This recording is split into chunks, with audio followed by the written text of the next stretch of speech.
All right, it is 4:30. Welcome everyone. Welcome to the forum tonight. Thank you so much for joining us. We are just so excited to have you. We just wanted to welcome everyone. We're starting this a little slowly to have time for people to join into the actual forum tonight. One thing we did want to note is we are recording this webinar. We are currently streaming it live in Spanish to the PCA TV Facebook page, and also we will be posting it on the PCRC YouTube page after the forum in English. We also have this streaming on channel 26 and on the radio, and Rabbi Ted Feldman will go over this as well. One thing we did want to note is we have Spanish interpretation tonight. If you would like to listen to the forum in Spanish, you can click the interpretation button on your Zoom toolbar and then click Spanish, and that will you'll be able to listen to this being simultaneously interpreted in Spanish. If you would like to mute the original audio, you can just click that mute original audio button and that will mute it for you. So with that, I'm going to turn it over to Rabbi Ted to do our official introduction. So thank you so much, Rabbi Ted.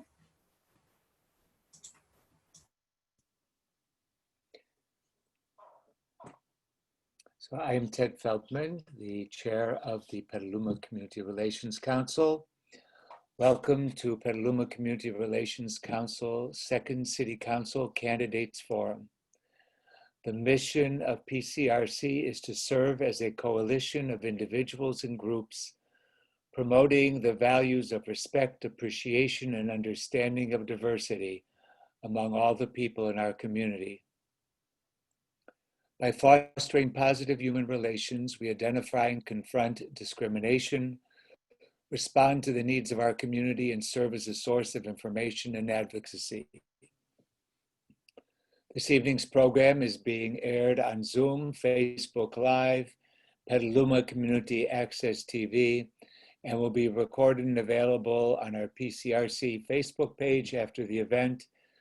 I want to thank the members of PCRC, Carol Barlis, Peggy Sabera, Elise Hempel, Rob Tomaszewski, and additional thank you to Hallie Cloud, Devin Castles, Nellie McGee, Jeff Trier, and Josh Simmons, who have helped with technology, and to acknowledge Ted Keys and Elise Hempel, who will be hosting this event. It is my pleasure to introduce Ted Keys, a Petaluma resident for over 27 years. Ted raised two children who attended Petaluma Public Schools prior to going on to graduate from law school and Yale University, respectively. Ted is a member of Petaluma Blacks for Community Development and current director of supply chain for Manzana Products Company. And now I'll turn it over to Ted Keys. Thank you all for joining us.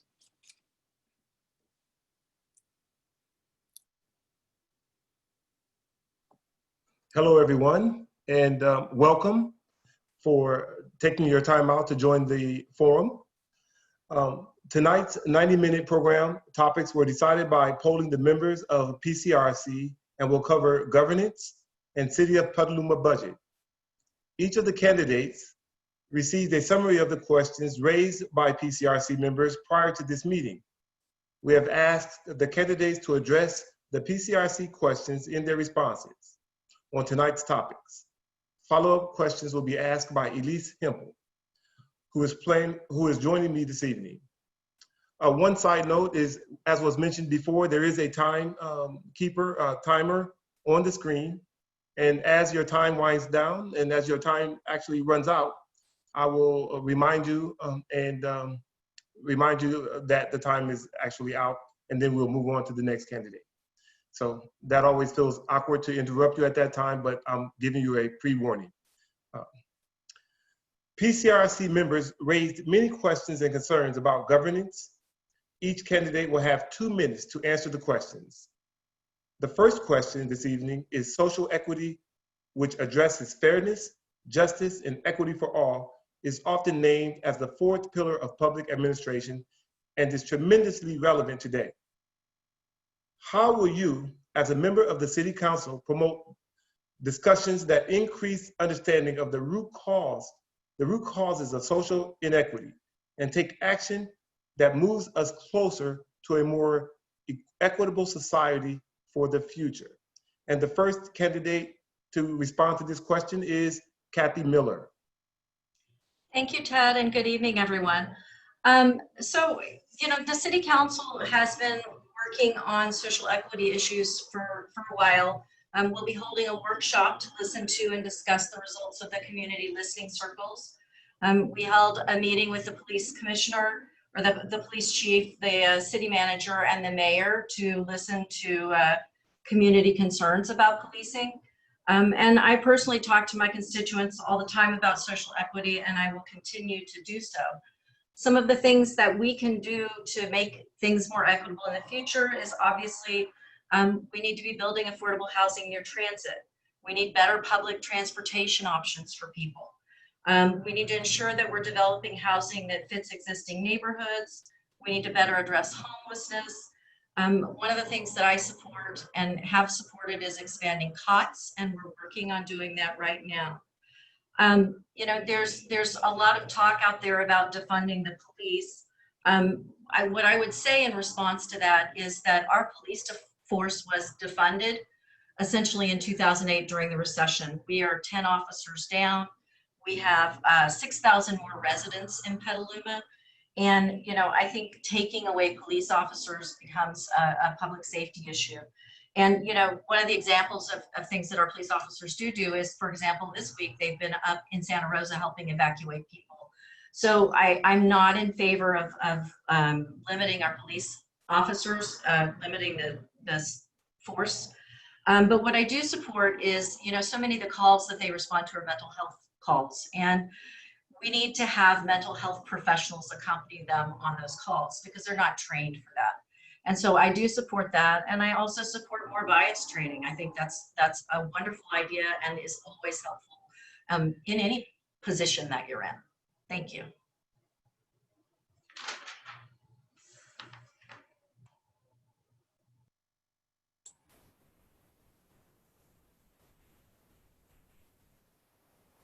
Sorry, I think that you're on mute.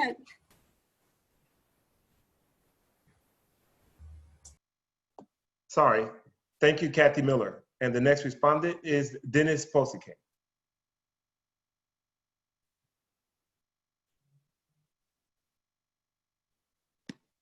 Okay. In a healthy, inclusive, and sustainable Petaluma, everyone must have the opportunity to thrive. Racism, discrimination, and inequality are alive and well in our country, and Petaluma is not exempt. Equity requires more than just saying the words. It requires an often painful process where we listen to the voices of those who do not receive equal treatment. The recently released NBOP Listening Circles report is an example of why listening is a necessity, as the report makes clear how white and BIPOC residents are treated differently by police. I believe the City Council and City government have two responsibilities regarding equity. The first is to promote discussions and educational opportunities where, as a community, we learn the reality of inequity, what stands in the way of achieving it, and what the way forward should be. The other responsibility is for the council to take action, because action is needed. I believe that we need to make a transition from the police being seen as warriors to an understanding of police as guardians of the community. Because defunding means very different things to different people, I try to avoid the term. I am aware that our Petaluma Police Department currently has 35% fewer officers compared to the national average for cities our size. Crime is also down 22% over the last 9 years, however, and taken together with recent calls to reinvent police departments, I believe that this situation provides a perfect opportunity to carefully consider what police department positions are brought back. At the same time, I will advocate for the following two policies. Trained mental health professionals should be responding to mental health and domestic violence 911 calls, and Petaluma should establish a civilian oversight commission. Thank you. Thank you very much, Dennis Bosike. And the next respondent is Lizzie Wallock. Thank you very much for having us all back. In order to move towards a more just and equitable future, we must prioritize it. Understand what that means and figure out how to get there. It is not easy and it will take a lot of work. As city servants, we must be leaders, teaching, evolving, and listening. I'm here to listen, learn, understand, and help create solutions for a more equitable Petaluma. I'm here to do the work. First and foremost, we must look at all of our issues as tightly interconnected issues. We can no longer look at housing, transportation, and economic vitality as standalone issues with components that we can choose a la carte. We absolutely have to be looking at all of our decision-making with our top two priorities being Petalumans and our environment. When the pandemic hit and shelter in place was in order, I was one of a few but mighty friends tirelessly fundraising to help get a lifeline to our community members most in need. Our folks that were most vulnerable, those who were doubling up in housing because they couldn't afford rent, those going to food banks to get food, and our folks that couldn't navigate the long lines and forms needed to be filled out. Shortly thereafter, the majority of our council voted to spend $80,000 on new guns. To me, the question is, why would they choose to spend money on weapons over people anytime, let alone in a time of the greatest despair and need in our community? Yesterday, our friends to the northeast were evacuating their homes due to blazing fires. Those of us observing were reflecting on the years past on the most important Jewish holiday of the year. Yesterday, the incumbents sent out robocalls defending their poor decisions. They did not send out information for evacuees, and they certainly did not send out wishes for a happy new year. We need council members who will respect the diversity in Petaluma and prioritize equity in governance. I am here. Thank you very much, Lizzie Wallock. And the next respondent is Robert Conklin.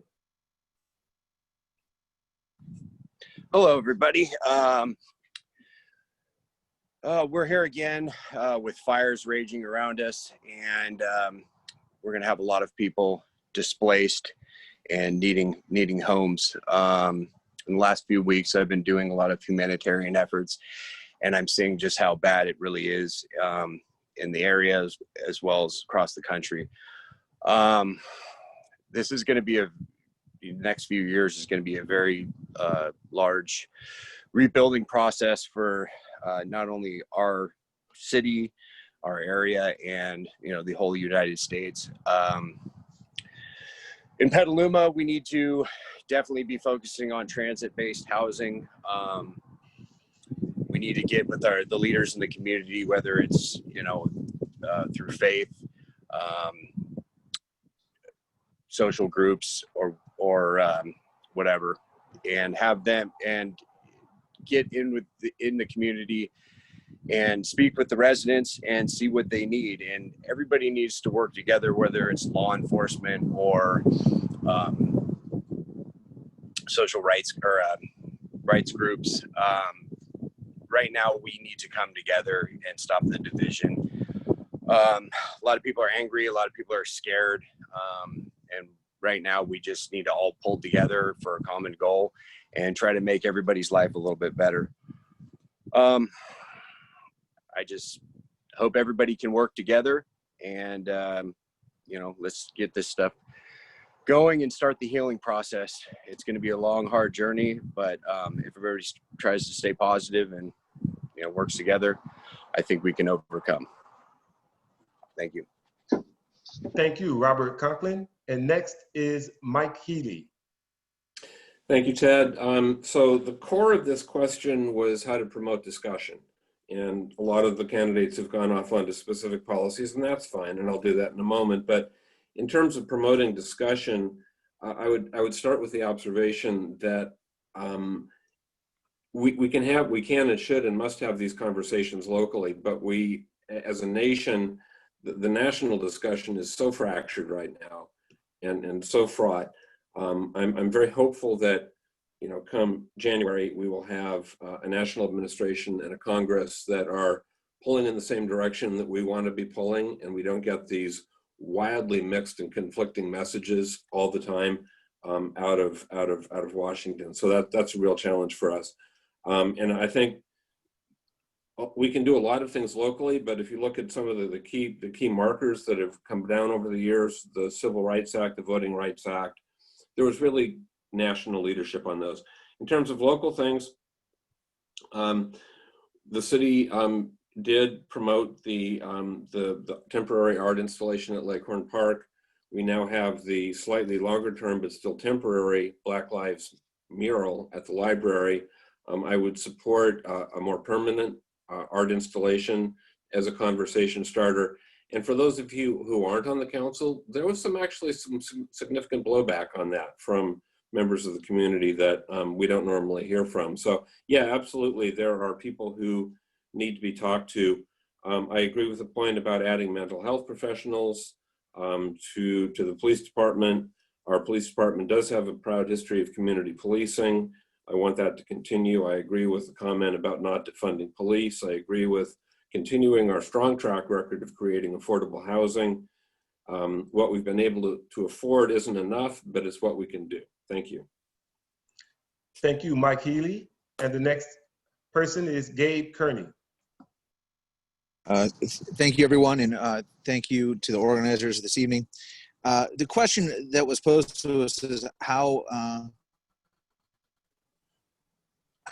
can we look at social justice and equity and making sure that everyone in our community is represented in a fair and just way, and really what it comes down to is how do we make sure that everyone has a seat at the table and has the opportunity to have their voice heard. Has our city done the best job at that in the past? No, of course we can do better, and we can continue to work to make sure that we outreach more to the different groups in our community, that we bring meetings on important issues like the goal setting and budget and different things that are facing the community, bring those to larger venues outside of City Hall so we can get more feedback and more involvement and input from our community. And I am supportive of doing that and making sure that people feel comfortable speaking up and making their voice heard at City Hall and in general towards the issues that face the city of Petaluma. Thank you, Gabe Kearney. Next is Brian Barnacle.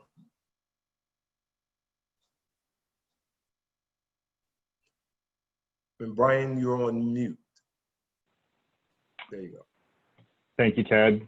Thank you, everyone. Thanks to the hosts, and thank you to all of the community members and first responders that are working around the clock right now. I'll start by saying that climate justice is social justice, and we're about to deal with a climate justice and social justice issue, and we don't have to look any farther than our fairgrounds right now, where hundreds of people are evacuated. And those people are probably people that don't have a strong family net here. They don't have savings, or they'd be at a hotel, they'd be at their family's house, but they're there because it's their last resort. And in a few months, those people could be facing homelessness. And that's the systemic ways that climate impacts can lead to social impacts. And we need to be there to pick those people up. We can't let those who have the least get hit the hardest when these things happen. When you're part of a community, you pick people up and you help them. And I think that the way that you address social justice issues and equity is in every decision you make. You ask yourself, is this just? Is this equity? And I would be willing to bet that the people who practice social justice every day don't think that these incumbents practice social justice and take into consideration equity in the decisions that they make on the dais. It's unacceptable that our Black, Indigenous, and people of color are not experiencing a good reality in our community. They have a completely different reality than white people. It's unacceptable that 40% of homeless youth are LGBTQ. And it's unacceptable that mental health and substance abuse are so prevalent in our society, but overlooked by elected leaders every day. Thank you. Thank you, Brian Barnacle. And last but not least is Susan Kirks. Thank you, Ted, and thank you to the council for hosting us for your second forum today. I guess I'd like to say that I have read the Listening Circles report, I think about 3 times, and I want the preparers of that report and those who organize those circles to know how grateful I am for your energy and for your organizing so that we had a forum to be able to listen. Locally, I think we need more of that, and I agree with every single recommendation that was in the Listening Circles report from our first Listening Circles session. I also think that our national situation is really important for us to stay connected to. Black Lives Matter, every movement that's coming out of Black Lives Matter is really important for us to be attentive to. And as Councilmember Healy said, if we all come out and vote, and trust me, I made calls for Congresswoman Ocasio-Cortez the other day for just as part of the national effort, and I'm part of Michelle Obama's When We All Vote. We really must come out and vote and encourage everyone we know to register to vote so that the voices are heard who deserve equity. I'd also like to say that from a structural point of view with city government, we have the general plan that's coming up, that started, and the climate action plan as well. And those are 2 plans where we need to include equity in every single element decision for fresh food, fresh water, fresh air, open spaces, vibrant neighborhoods, affordable housing. We can do this. We can plan and achieve equity in our community. Thank you. Sorry, that was my timer. Thank you, Susan Kirks. Hey, thank you all for all your thoughtful answers to that first question. And I wanted to one moment. I'm going to stop you for a second, Elise. Your microphone is warbly. Devin. Okay. Better? Say it, talk again. Is that better? Still warbly. I'm going to go out and come back in. Yeah, 1 second. Actually, can you hear me enough to answer the question? No, not really. Can you call in? If I will send you the dial-in information and call in from your phone. Okay. So thank you everyone for holding with us while we deal with tech issues, of course. 1 moment. And in the meantime, the candidates all have done an excellent job with adhering to the time limit, all of you. Thank you very much.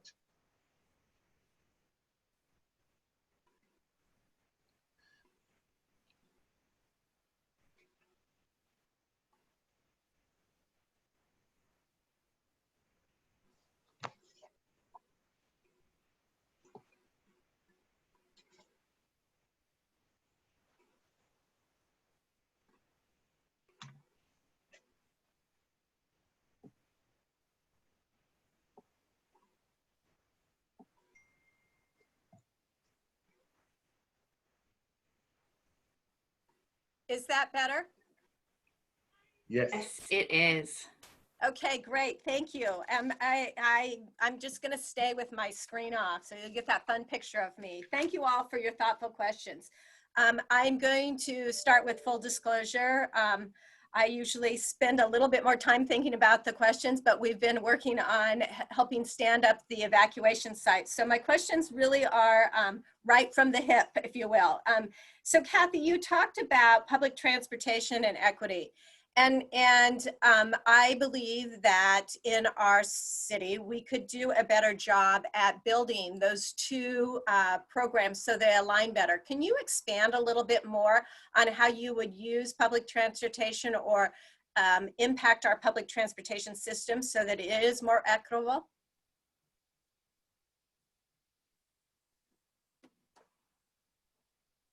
Kathy is mute.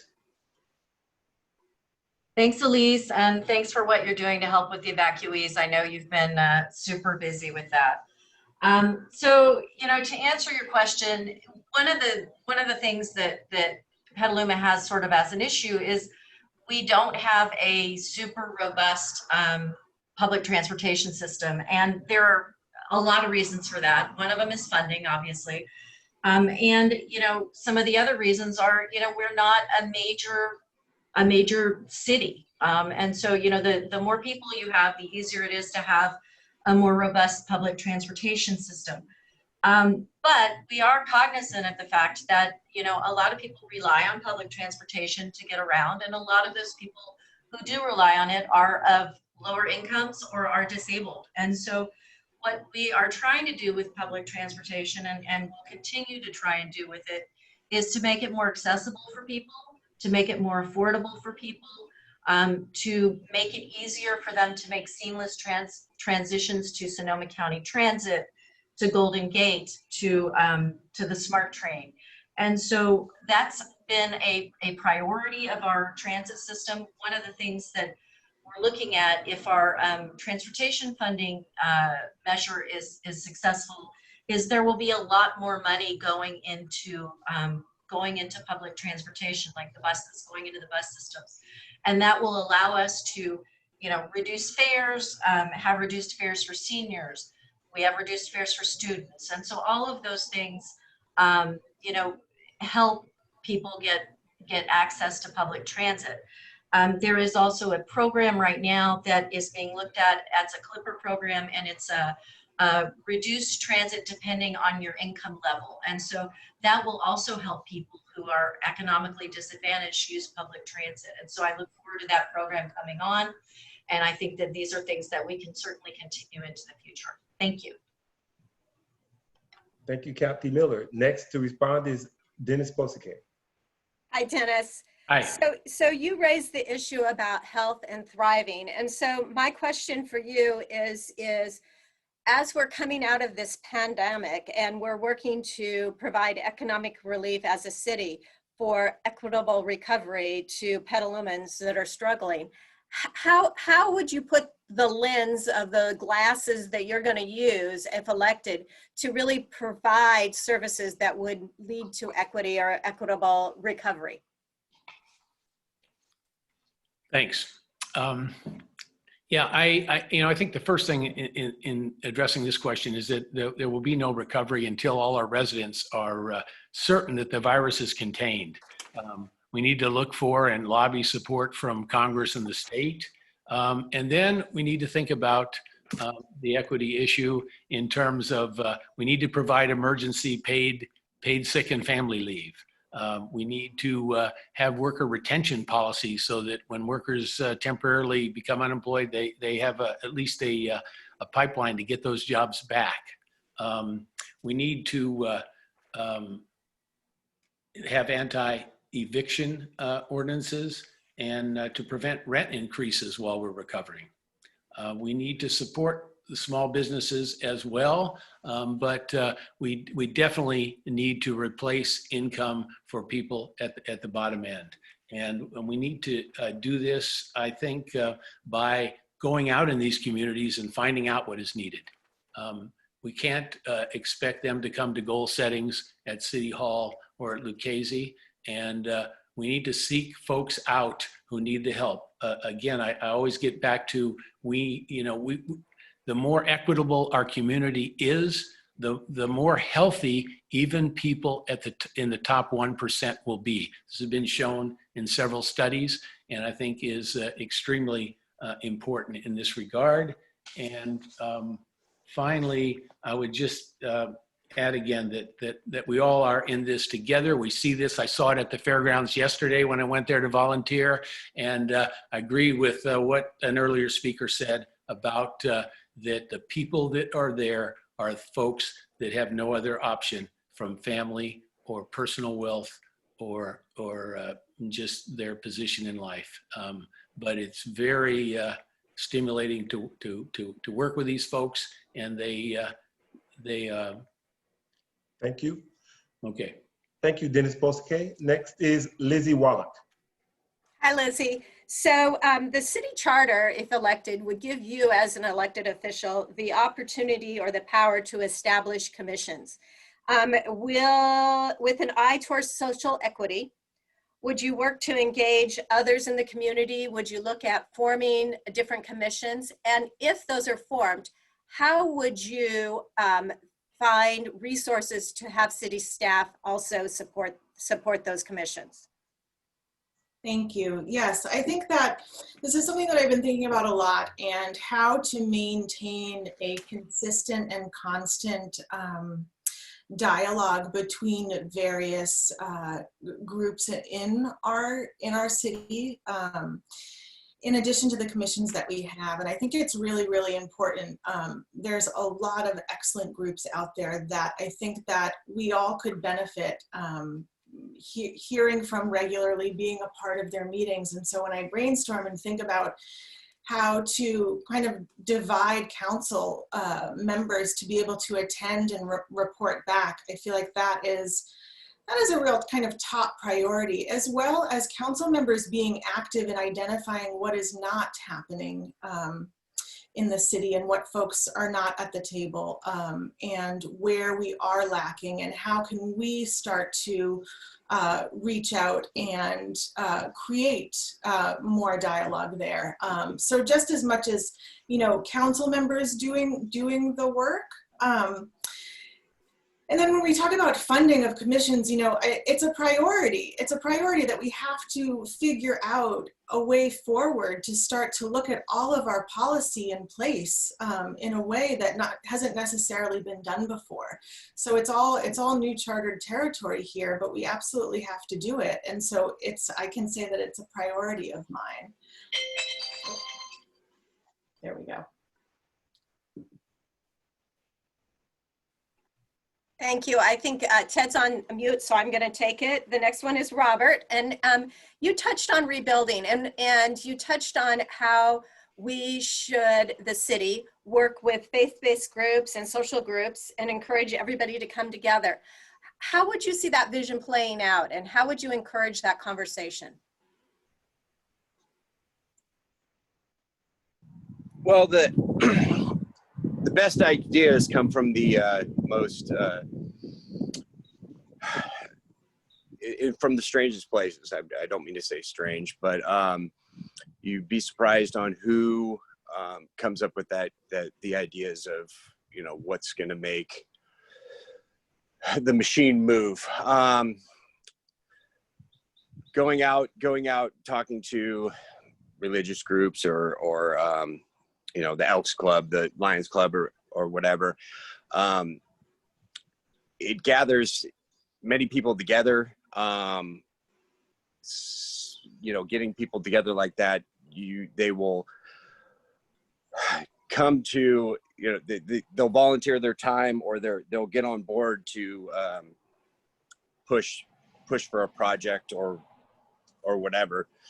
I'm going to kind of hinge a little bit here. I saw a question pop up. Somebody asked, why is there no minorities on the city council? That kind of bothered me, but a lot of it has to do with, it costs a lot of money to do this run for city council. And, you know, right off the bat, it costs you about $1,500 to put your name on the ballot and do ballot statement. A lot of people don't have that money, and we got to figure out ways to make it a little more affordable for the average Joe to get in there and you know, be a leader in the community. And like I said, and I'll say it again, we need to do those district-based elections. Instead of trying to get 30,000 votes, you got to go for about 5,000 or 6,000. I know people argue with me about it, but it kind of levels the playing field with those who have financial backers from whatever source, and those who are just willing to get off the couch and try. So. Thank you, Robert. The next question is going to go to Mike Healy. And Mike, you talked about things that we need to do locally, but things that we need to do at a national level. So something near and dear to my heart, and any entitlement city in which the city of Petaluma is the responses to our census. Currently, the city of Petaluma has 80% of our residents have responded to the census, but that's 20% those voices that we're not hearing and not getting counted. In order to engage the entire community, how do we reach deeper into the residents to get their voices heard?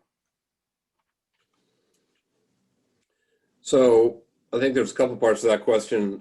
I think in terms of the census, 80% doesn't sound great, but it's better than a lot of places are going. We've been getting reports from the county, and I think our city, and Elise, you've probably seen this as well, is doing better than a lot of places. I believe there was a federal court order requiring the census to continue till the end of October, even though the Trump administration wanted to cut it off at the beginning of October.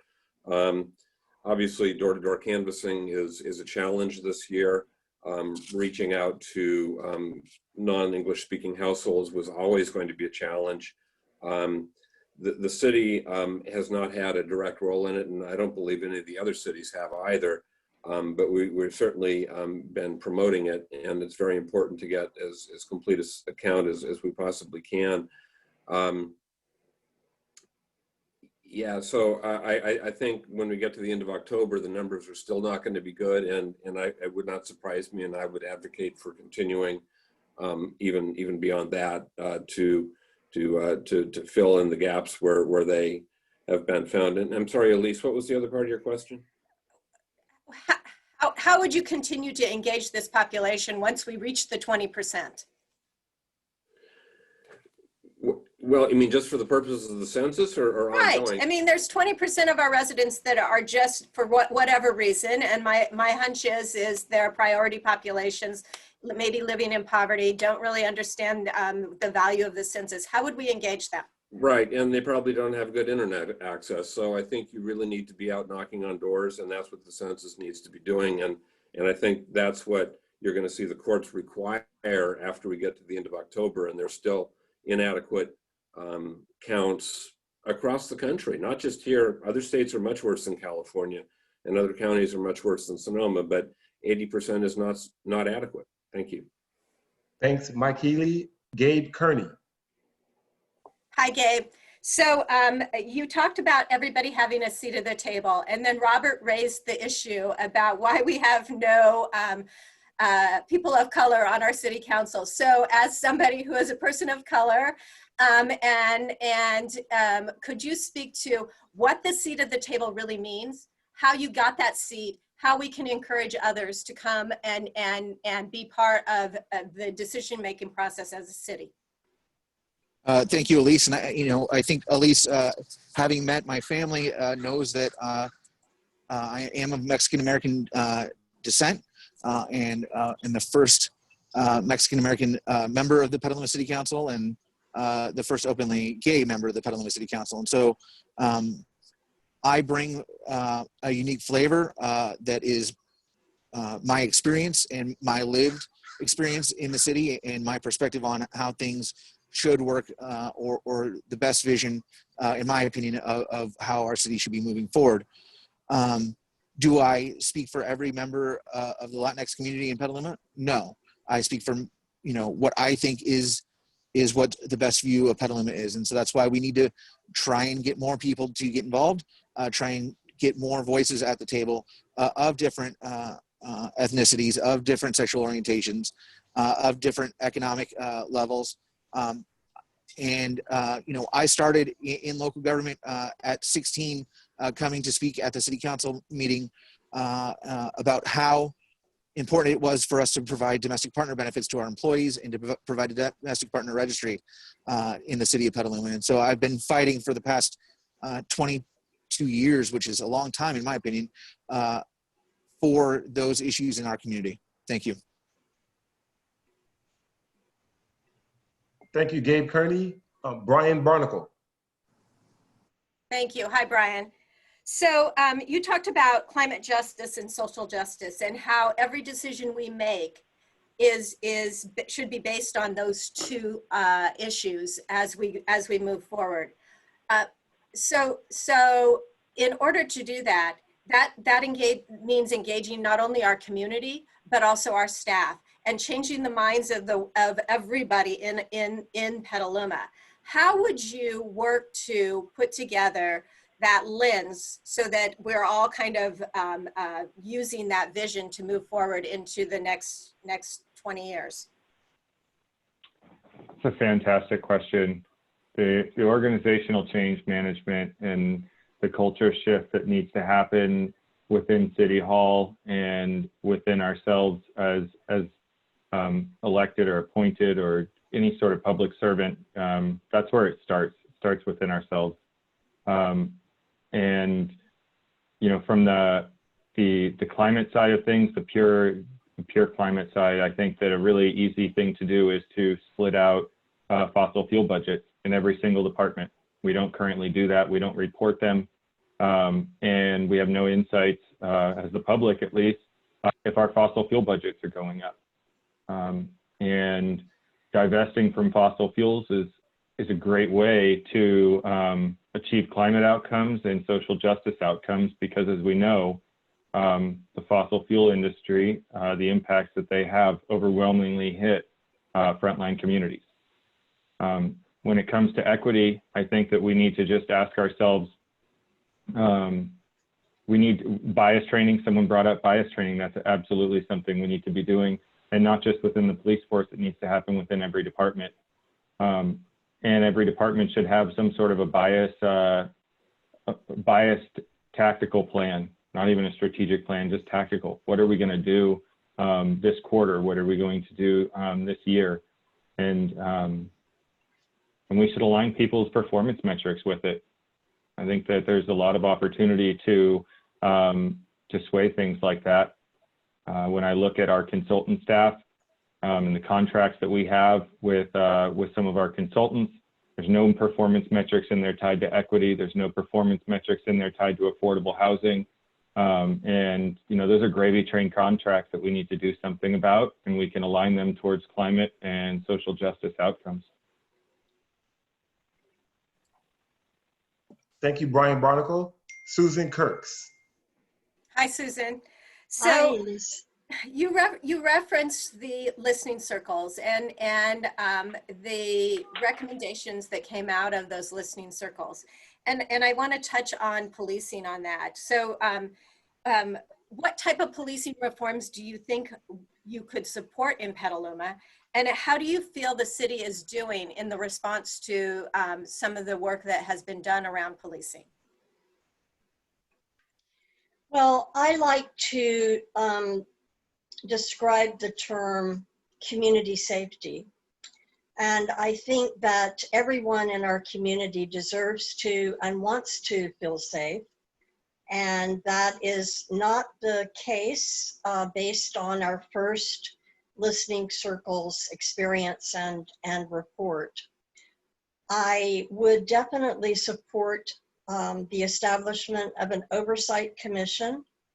I believe we might need to do that through a ballot initiative, and I think that the majority of the community in Petaluma would support this for a combined citizens oversight and elected official oversight commission for our community safety function. I know that chokeholds have been, or carotid holds have been prohibited, but I understand that apparently it's still in the safety or the training manual, and that definitely should be updated. I just really would like to expand our view of what we have described as policing, and I think it's really important for all of us to understand the history of policing in our country and the connection to slavery, and how people of color, our black people and people of color and indigenous people experience this particular part of our community. We really need to create space to understand that and honor it. And how is our city doing? Well, we are going to be growing as a city, and we need to be very mindful and attentive and in the present moment with the national movement and with anything we can do to lead the way to enhance feelings of safety without being and feeling intimidated. And that's for all of our citizens here in Petaluma. Thank you.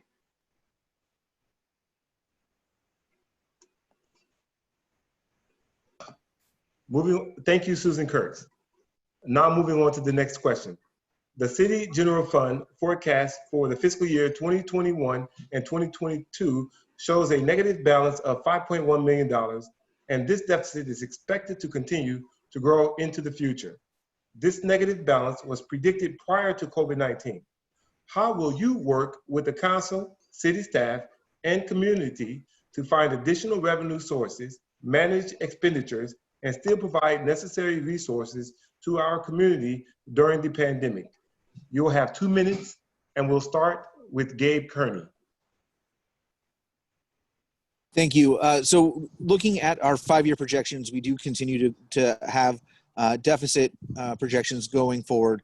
And one of the main ways that we can fix that is to fix the revenue stream coming in. And so that's why we are asking the voters in Petaluma to support a sales tax measure. We have a built-in system going back to when Prop 13 was instituted in California, in which the city of Petaluma gets a smaller percentage than our neighboring jurisdictions of the property tax revenue. And so as a result, while Petaluma gets around 9%, Windsor gets 17% of that cut. And so we have less revenue coming into the city from the start. Additionally, Petaluma hasn't raised sales tax in a significant amount of time. So we're asking the voters to help to fix that budgetary problem by voting in Measure U. Going forward, if Measure U doesn't pass, we are going to have to go out to the community and ask for input and feedback on what are the best ways and areas in which we can cut in order to make the budget balance for our community. There was the intent to do that this year before COVID happened. And when budgeting came around, they were unable to do online sessions. But as we look at next year, if we're still in a COVID situation or shelter-in-place situation, we will need to look at how we can better solicit the feedback from the community as to where we need to make cuts if we don't have increased revenue coming in from Measure U. Thank you, Gabe Kearney. And next is Susan Kirks. Thank you, Ted. I am probably one of the few people or a few candidates who think that putting a 1-cent sales tax measure on our November 3rd ballot is not good timing and not a good idea right now. I really support strong leadership of our elected officials. I would really like to see stronger leadership from our city council. And I think that considering that we're in the middle of a pandemic and so many people are suffering, that putting a 1-cent sales tax measure on the ballot to try and close the deficit gap for city government this year is not a good idea. I would have waited for 2 years. I would have looked at other possible revenue sources. I would have been upfront with the citizens to tell them that probably the majority of what comes in annually would be going to unfunded or to the fire and police pension commitments. There are no specifications for this ballot measure. So whomever our voters elect as our leaders, if this measure passes, it makes it even more important in terms of issues of equity and serving our community and making decisions about $13 million a year coming in to save the city government, how we best spend those dollars for our community, prioritizing what our community needs. I do think we should have waited 2 years to see who we will have as elected officials. And there may be a higher level of trust from our citizens when we connect with them more. And we also need to review the internal government processes. Brian had alluded to this earlier. There's just a lot of disconnection Susan. in our government. Thank you, sorry. Thank you, Susan Kirks. I had a lot more to say. And next is, you'll have an opportunity for your closing comments. And Okay. next is Kathy Miller. Thank you, Ted. So Our current revenues, COVID has resulted in a $1.3 million loss. We'll be negative in fiscal year 21-22. So the city council didn't feel like they could wait 2 years to put the measure on the ballot. We're going to be $32.1 million negative by fiscal year 25-26. A 1 cent sales tax raises $13.4 million annually for the city. A parcel tax would give us $2 million annually. A 2% increase in TOT would give us $700,000 annually. And a cannabis tax would give us $400,000 annually. We've done our research. We've reached out to the community. We've had almost a year of fiscal and organizational sustainability workshops and outreach to the community. And what happens if Measure U doesn't pass is that you will see a cut in services, a drastic cut in city services, or you'll see the city go into bankruptcy. And so, you know, yes, it is not the greatest time to put a tax measure on, but we had no choice. And leadership is sometimes difficult. And, you know, the city council has led on this issue. It is supported unanimously by the city council. And, you know, if we don't get this passed, we're going to be in big trouble. So, you know, in spite of all of that, we have continued to provide services to the community during the pandemic. We did a business loan program. We have tried our best to guide and provide guidance for our businesses on how to stay in business. We've tried to help our residents. So, you know, we continue to help people in spite of our reduced financial means, and we'll continue to do it. It's a priority to help people, but we have no choice but to pass this measure. Thank you very much, Kathy Miller. And next is Lizzie Wallock. Yes, thank you. So I acknowledge that it is a terrible time for a tax increase. So many folks, you know, we're in the thick of a pandemic, and unfortunately, the reality of it is that we don't have an end in sight. With that said, I do wholeheartedly support Measure U, and I ask that you all join me in supporting it as well. We're talking about a 1 cent sales tax on goods, not groceries, prescription, or rent. So if we go out and spend $100 a month on a shirt or paint or some home goods, we're talking about one additional dollar that is coming on top of that. We need that money to keep our city going. As we all know, in a time of COVID, how much we're using our exterior spaces, our outdoor space, how much we're using our streets and our sidewalks as our lifeline to any kind of normalcy. And we really need to hold on to that. So that is where I am in supporting Measure U and the sales tax. Thank you, Lizzie Wallock. And next is Brian Barnacle. And Brian, there we go. Thank you, Ted. Thank you. So when I look at this situation, I see that the root of our fiscal problems is that the incumbents are beholden to a failed economic model that has proven itself such. They're committed to yesterday's thinking, and that's from 10 years ago. For instance, last night in Mr. Healy's robocall, he talked about, he boasted about Deer Creek and Target. Those two shopping centers right now have empty storefronts and empty parking lots, and have had them since they were built. And now we're dealing with, they haven't delivered the revenue that they were promised, but what they have delivered is costs. They've consumed prime real estate, and they have created traffic right on East Washington. As a result, we've had experts recently tell us that we should renovate those two facilities because they aren't a productive use of land. As a small business person, I couldn't operate my business that way, and I wouldn't operate the city that way. First, we've got to stop wasting money. I watched the incumbents boast about putting solar panels on our buildings, but because they didn't use a public bidding process, we spent over $1 million more than we should have. They spent $80,000 on semi-automatic weapons as we were heading into a pandemic. They gave $2 million from our transportation mitigation fees to Mr. Healy's donor so that he could purchase prime real estate in our downtown. And in turn, then they allowed the person to push the low-income housing out to the far edge of our community so that they could live under the freeway. That's Mr. Healy's social justice record.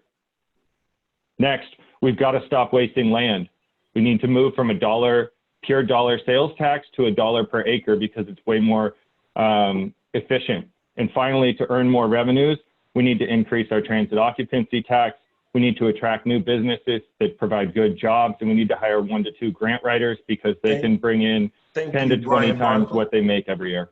Thank you, Brian Barnacle. Next is Robert Cochran.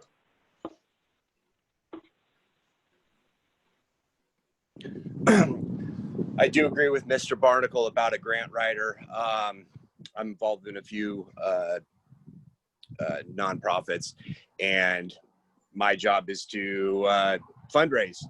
And I've been pretty successful about it, shaking those trees. Now we are in a going into an economic crisis if we're not already in it. I support Measure U wholeheartedly, not because it's the greatest thing on earth. It's just that God help us if it doesn't pass, because we're going to have to strip all city services to bare bones. How did we get here? Is it leadership? Is it just how the cards fell? I really couldn't tell you. It's Kathy had a lot of great points. I agree with a lot of things she said. We just have to go into survival mode and not do willy-nilly spending if Measure U does get passed, and not save it for a rainy day, but make it for essential services that are going to make working families' lives easier. Yeah, but we definitely should hire a few grant writers to try to get money where we can, because sales tax, I don't think is gonna cut it, and we need to cut down on Amazon and seriously buy local, because the sales tax only works on taxable goods in the city, and we need to seriously make a conscious effort to do most of our spending, if not all of our spending, within the city limits, so we can utilize that tax, making it better for everybody. Amazon is convenient, but it's going to be causing problems now and in the future, and hopefully we're not called the United States of Amazon in the near future. So yes, on Measure U, tell your friends. We definitely need it. Thank you. Thank you, Robert Conklin. And next is Mike Healy. Thank you, Ted. So, if Mr. Barnacle really wants to be the candidate who thinks that we should tear down Friedman's and Target, good luck with that. And I would say that with respect to the $2 million in transportation impact fees, the only legal use of that, quite frankly, is for the Corona Smart Station, and our city attorney is satisfied that that is what the funds are going to be used for. I thought it was weird that Smart wanted the funds to flow through their escrow, but that was Smart's insistence. We didn't do it, but the city attorney is satisfied that the legal use will be done. With respect to the question, I absolutely support Measure U. The entire council was unanimous. We had multiple workshops this year. I'm perturbed to be attacked by a council candidate who didn't seem to be aware of those workshops or what was discussed. A marijuana tax, a hotel tax don't get us the kind of revenue that we would need to be meaningful. And if you go to the voters and say, hey, here's this hotel tax, please approve it for us, they're going to think that's going to solve the problem, and it wouldn't have. And that's why the council unanimously chose not to go that way. The city spent the entire year exploring other options, and this is the one we unanimously agreed on. I would point out that, while another candidate did point out that some necessities are exempt, and that's absolutely true. 6 of the 9 cities in Sonoma County already have local sales taxes ranging from a half cent to a full cent. If you go to shop in Santa Rosa, you're paying that local ad or sales tax already. And so Petaluma would just be joining the majority of cities in the county. And then, I do agree that bankruptcy is a real threat if this doesn't pass. And to folks who are concerned about the pension issue, I point out that the city of Stockton, the city of Vallejo, both went through bankruptcy filings, and neither of those bankruptcy proceedings touched their pension obligations in one cent. Thank you. Thank you, Mike Healy. Next is Dennis Posake. Thanks, Ted. So as we already know, Petaluma, like many cities in California, faces significant general fund revenue shortfalls. It's not a new problem. It's only been made worse by COVID-19. I'm supporting Measure U as well. If the measure passes, I'm committed to ensuring that there's transparent oversight of how the money is spent. If the sales tax doesn't pass, the new council will be scrambling from day one to find additional revenue sources. In my mind, even if Measure U passes, additional revenue sources are going to be necessary. Addressing roads, traffic, climate disruption, and affordable housing comes with costs. As a community, we must also support working families that have lost their income due to COVID. So we do need to look at some of these non-regressive revenue sources. For example, the increase in the TOT or hotel tax from 10 to 12% has already been mentioned, could raise as much as $750,000 yearly. A marijuana dispensary could raise $400,000. I also think we should consider an affordable housing bond measure similar to those passed in recent years in Alameda County and Emeryville. If either Petaluma or Sonoma County were to consider such a measure, I'd be a strong advocate, and I've heard it mentioned at the county level recently. Petaluma should also be far more progressive in seeking competitive funds from the state and federal governments, and as has been mentioned a couple times already, seek a skilled one or more grant writers. Finally, we need to take a look at State Prop 15, which would remove the Prop 13 limits on taxing commercial and industrial properties. I understand that a scare campaign is being waged to convince voters that this would eliminate the Prop 13 limits on residential property. This is incorrect. Passage of Prop 15 would provide another reliable new revenue source for cities and schools. Thank you. Thank you, Dennis Bosike. And we'll next follow-up questions from Elise. I'd like to say you answered all the questions, so no more questions, but that's not the case. So Gabe, you talked about Measure U and revenue streams. And I think it's important for the city to, or those who are voting, to have you share how you think we could provide transparency to the process if Measure U passes. So as part of Measure U, we have a oversight committee that has been worked into the framework, so we can have appointed members of our community to look at how that money is being spent and being accountable to the public in that regard.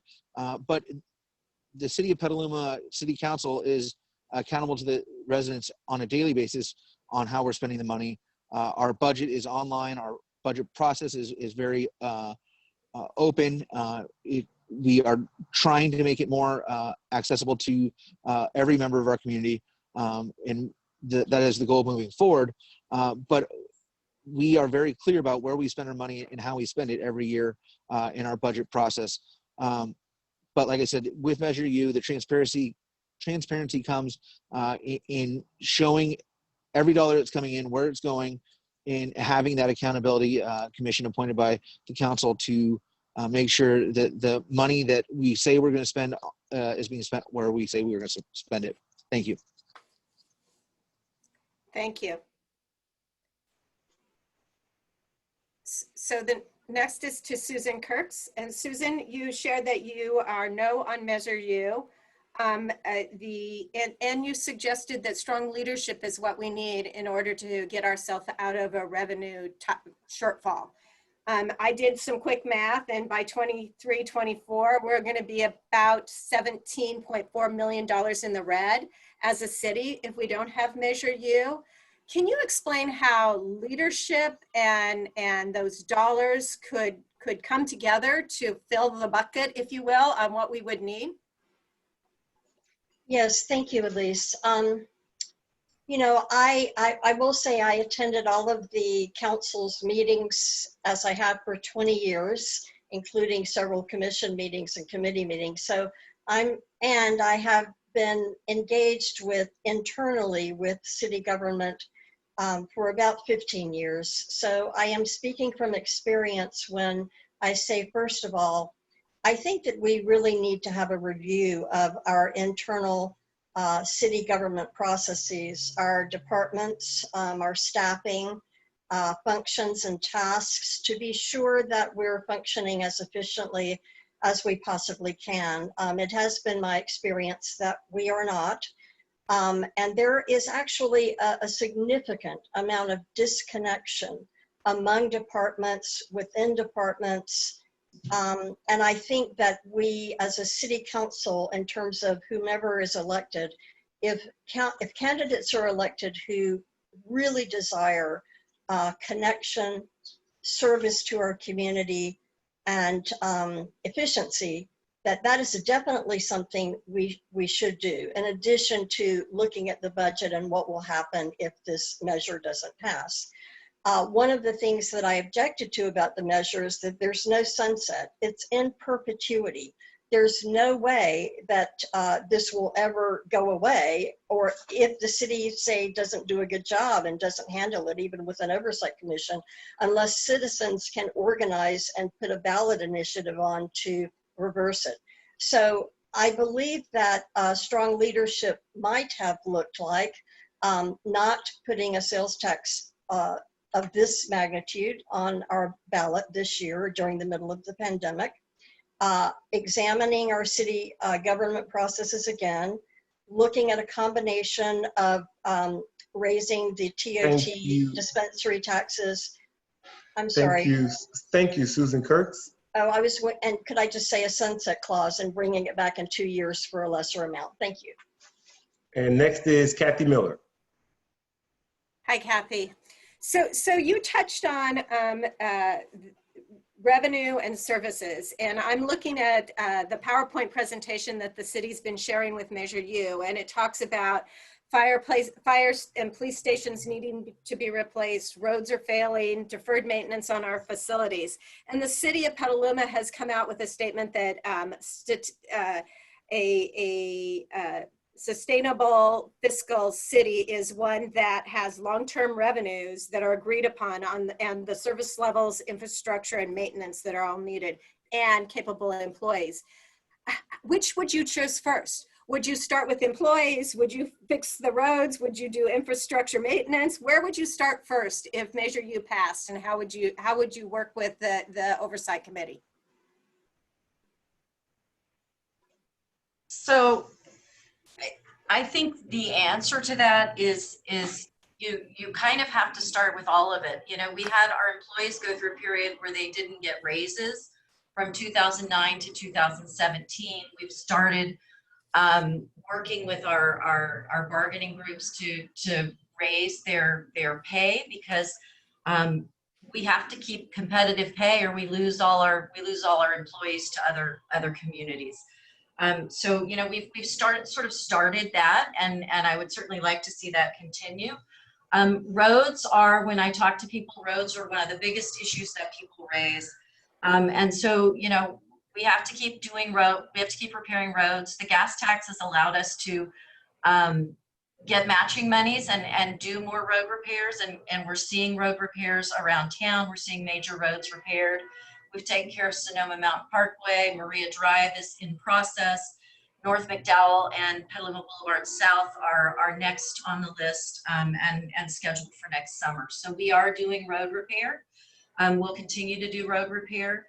If Measure DD passes, which is the extension of the countywide transportation tax, 65% of that funding will go to local roads. So that's a substantial chunk of money for Petaluma, and it allows us to go out and get matching funds and get state funding and get our roads done. So we're working on that. So and then, you know, we have these infrastructure projects. We have, you know, our police station is inadequate. We need fire station upgrades and a fire station replacement. And so we have to start putting money away for these capital improvement projects. I think those are going to, quite frankly, take the longest and before people start to see results, because they are very expensive, and, you know, we don't have the same sources of matching funds that we do. Thank you. Thank you. Thank you, Kathy Miller. And next is Lizzie Wallock. Lizzie, I have to agree with you. It is a terrible time for a sales tax because sales tax can be regressive. And I would love to have your thoughts on other revenue sources that the city could tap into that may actually allow us to, as Susan says, bring to the voters an opportunity to end the sales tax. You know, I don't actually know a whole lot of other revenue that is going to get us where we need to go. You know, I do support other items that are on our ballot and up for discussion, including a dispensary tax. You know, we have a lot on our plates right now, and we have a lot ahead of us and a long road ahead of us. And whereas we are hoping to get some help from the county as far as homeless services and mental health services go, we really do have a huge amount on our plate. And so in my mind, we're really relying quite heavily on this. I think that to start to cut city services, especially in the end where it's directly impacting the users and the communities, when we all are impacted so much right now. We have so little on the day-to-day, and we're scrambling to keep our kids in school and learning. We're scrambling to keep jobs going, and the whole time we're hosting evacuees, and we're, you know, setting up for emergency preparedness. So really, in my mind, we need Measure U to pass, and we need our city to realize that and really join us, as well as vote on some other county-wide measures. Thank you. Thank you, Lizzie Wallock. Brian Barnacle. Hi, Brian. So you often talk about grants, and grants are very important in how we fund the cities, but usually grants end up in capital projects, enterprise funds, and are very specific, and they usually don't end up in general fund. So can you explain how you think the additional grant pressure on our city to build those resources could help offset some of our general fund uses? Yeah, I generally don't think that grants are great. They're not general fund revenue sources. They're project specific, but that's how you get good projects. So, you know, just going back to what Mr. Healy said in response, I'm not talking about getting rid of Freedman's or Target. I'm talking about making them better. I'm talking about generating more money from the same pieces of land. And you know, it's not A or B or black or white.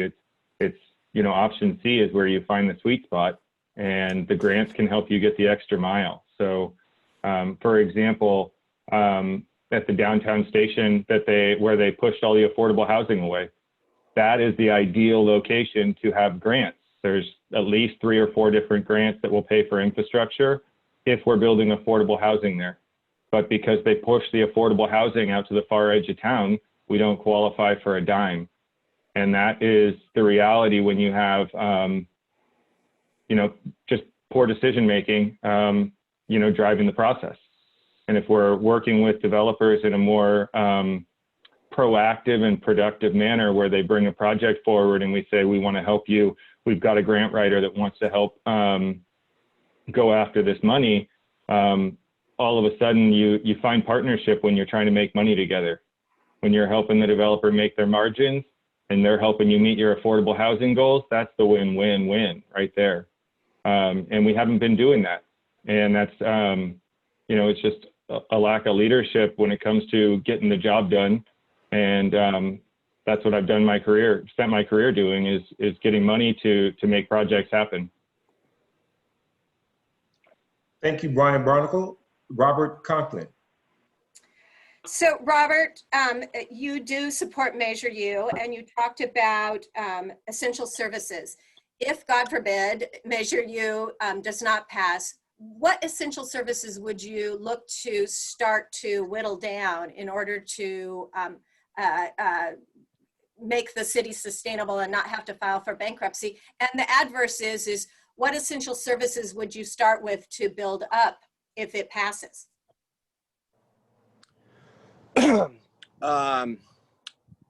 Man, I would hate to be the axe man, but hopefully we don't have to go down that road. We definitely need to take care of our employees, and you know, we're gonna,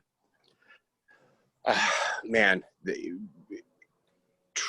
basically as a council, you know, 7 members, having a lot of outreach with the community of what we can tolerate to cut. It's going to be a very tough decision. You know, just sitting here thinking about it, it's making my stomach turn. If we did get the money, you know, I think we have to start looking to, you know, replacing our fire stations and making it as safe and safe for our public safety, fire and police, and you know, support them as much as possible. Yeah, I would definitely think that you know, we're so far behind in funding this stuff that it's almost like we're in crisis management, and we have to, you know, we're not really talking about the fairgrounds much, but if we could move City Hall and some of the public safety, that will free up the land for City Hall now, maybe to bring some affordable housing, and definitely kind of pool resources in the fairground space to make, you know, just get us through this. And you know, hopefully the fairgrounds doesn't turn into amusement park with hotels and you know, stuff like that. That's, you know, focused on making money. Thank you, Robert Conklin. Thank you very much. Next is Mike Healy. Hey, Mike. So as the longest serving council member, I get to ask this question, and it's a little tongue in cheek at first, but using your 2020 vision, a good leader is willing to look back and say, these are things that I did really well, and these are things that I wish I would have done differently. Using the city budget as something to look back on, what can you highlight as things that you've done well, and what would be things that you have done differently? So thanks for the question. And I think what strikes me from my 20 years on the city council is the very limited maneuvering room that city leadership has on these kinds of issues. Our property taxes are locked in by state law. We get about, because of Prop 13 and its aftermath, we get about 13 cents of every property tax dollar that's paid by Petaluma residents and businesses. And then we get 1 cent of the sales tax coming to us. Now, the good news is that those have been protected constitutionally by the League of Cities, which I'm very active in ballot measures over the years. But there's just not a lot of maneuvering room there. And we've gone to the voters in the past. The last time we went to the voters with a ballot measure 6 years ago, one of the incumbents basically threw the city under the bus for his own political benefit, and that was very unfortunate. We haven't seen that dynamic this time, so I'm very pleased by that. After the Great Recession, I was one of the votes against abolishing the planning department. I lost that one, and so we privatized the planning department and lost those city employees. Yeah, so I think the public doesn't really understand the limited maneuvering room that city council members and city leadership have on dealing with budget issues. So I do think that Measure U is the least bad option going forward, and I hope people will support it. Thank you. Thank you, Mike Healy and Dennis Posiket. Okay, Dennis, so you brought up the issue of a housing bond, and housing bonds usually work well when the infrastructure is very complete and adequate. How would we use the housing bond and then still be able to build the access to services that those individuals in the housing that would be built access their services? How would they have access to transportation? What's your thoughts on housing bond and how it would actually be implemented in our city?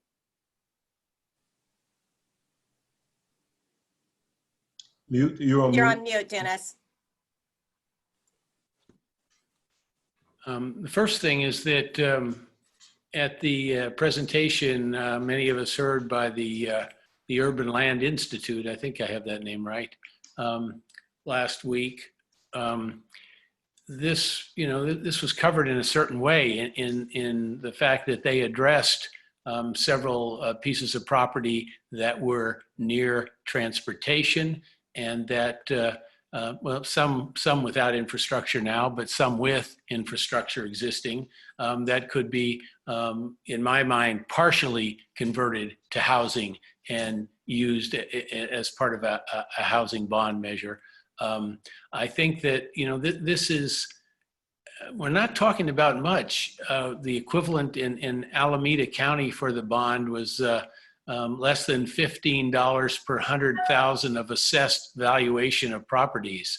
And this is not market value, but assessed valuation. And this was going to produce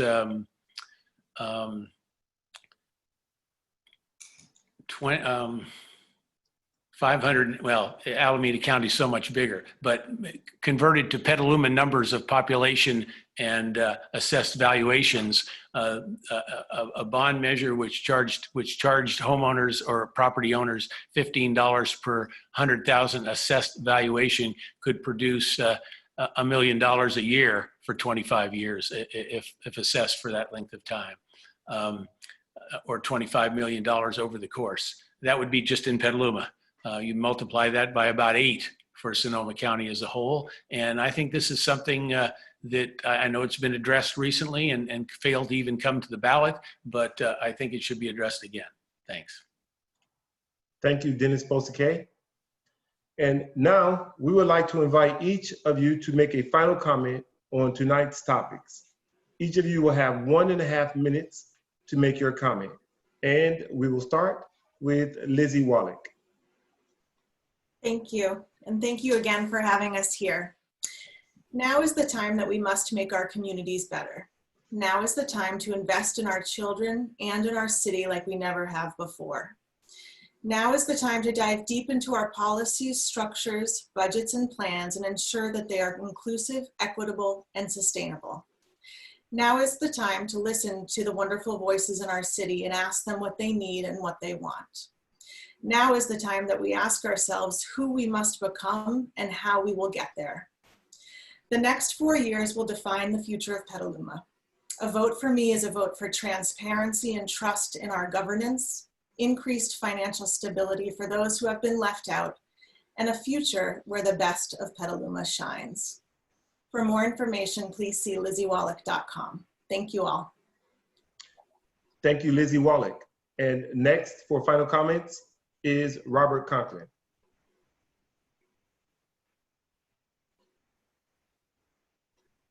There we go.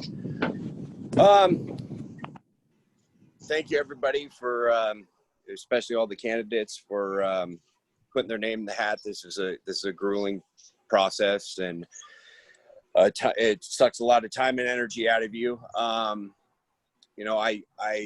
signed up this time for to make my voice heard. It seems like I've been at a loss for words most of the time because we're in a bad situation in the city, in the country. We have division everywhere. Friends aren't talking. Cats and dogs are getting along. It's not the greatest outlook. Everyone here has their reasons. I appreciate all of them for the incumbents for their hard work, even though they sometimes come down on the wrong side of popularity. All the newcomers. My family's lived in this town for 150 years. I've lived here all my life. My children live here, and I want the best Petaluma as possible. So thank you all for everybody. And, every decision I would ever have to make would be very conflicted. you know, half my friends would hate me no matter what I do. So thank you all, and thank everybody, and get out there and vote, and hopefully we all come out of this in one piece. Thank you. Thank you very much, Robert Conklin. And next is Brian Barnacle. Thanks, everyone. Thank you, Ted. This election's about our future. Incumbents will have you believe that this is the best we can do, but the truth is this is the best they can do. If elected, I'll be the bridge between our past and our future, and I won't let us settle for second best. And that's why I've been endorsed by so many respected people and institutions in our community. I've been endorsed by school board trustees, 6 labor unions, in the North Bay Labor Council, because I stand for affordable housing, healthy housing, and accessible housing, and because I stand with workers and working families. I've been endorsed by the Sierra Club, Sonoma County Conservation Action, 350 Bay Area Action, Sunrise Movement Sonoma County, and Coalition for Better Sonoma County, because they know that I'll be a leader on climate justice. And I've been endorsed by our mayor, our vice mayor, and the Sonoma County Democrat and Green parties, because they know I have strong values and clear policies that will make Petaluma more economically, socially, and environmentally just. I'll ask you again, please go out and talk to your neighbors, your families, and your friends. Call, email, text, do whatever it takes. The robocalls and the hit pieces have started, and we need to get the words out that this election is about our future, and we can't tolerate another 4 years of bad decisions. A vote for me is a vote for a better future, and I would be honored to have your vote. Thank you, and good night. Thank you, Brian Barnacle. And next is Gabe Kearney.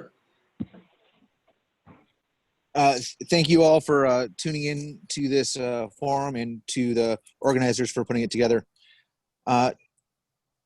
My time on the city council has been enjoyable, and I look forward to hopefully being able to serve for 4 more years this great city that I love.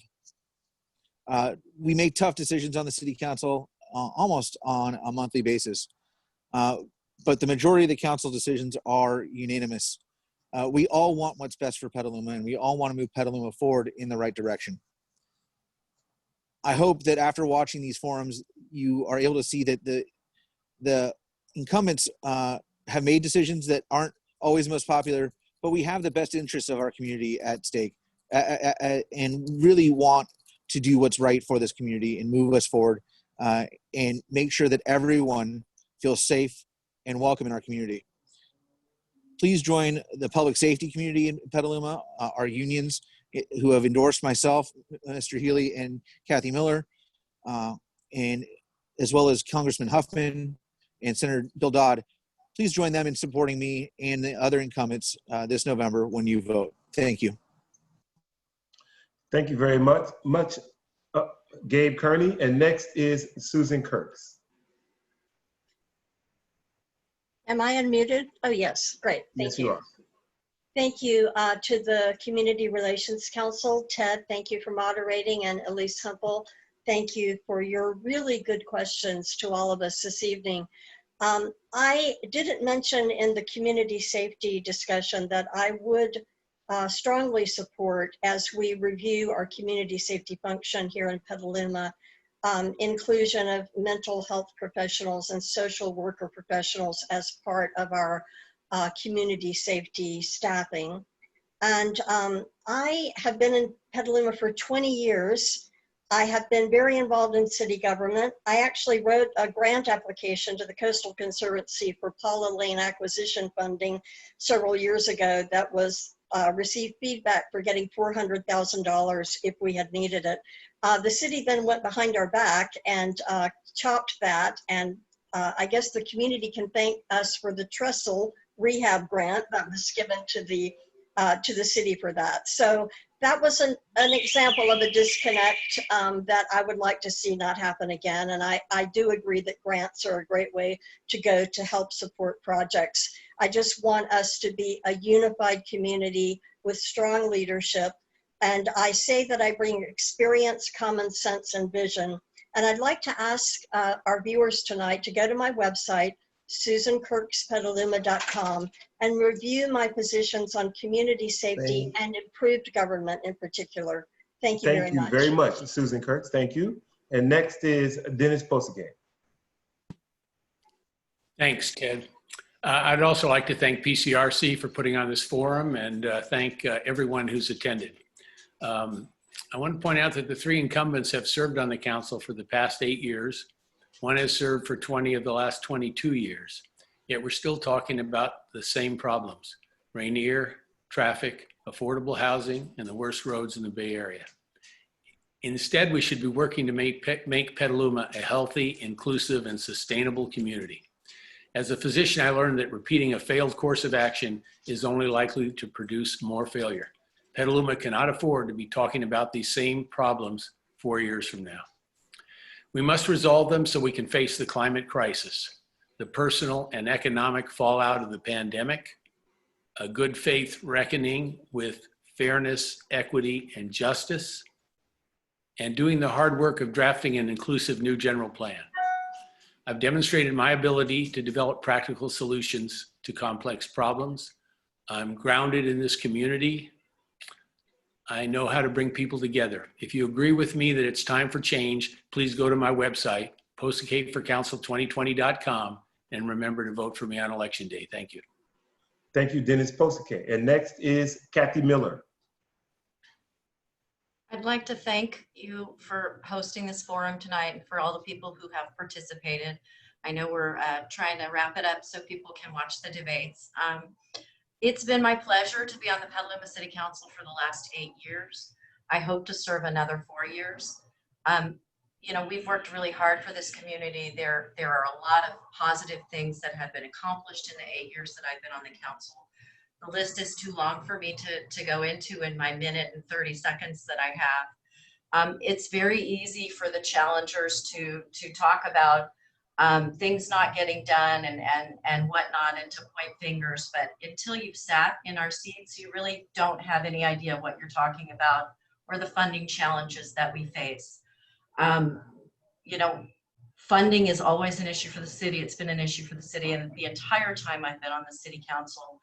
And a big part of the reason are unfunded pensions. And that goes back many years to decisions that were made by councils long before I was ever on the council. And quite frankly, we've been dealing with the aftermath of that ever since.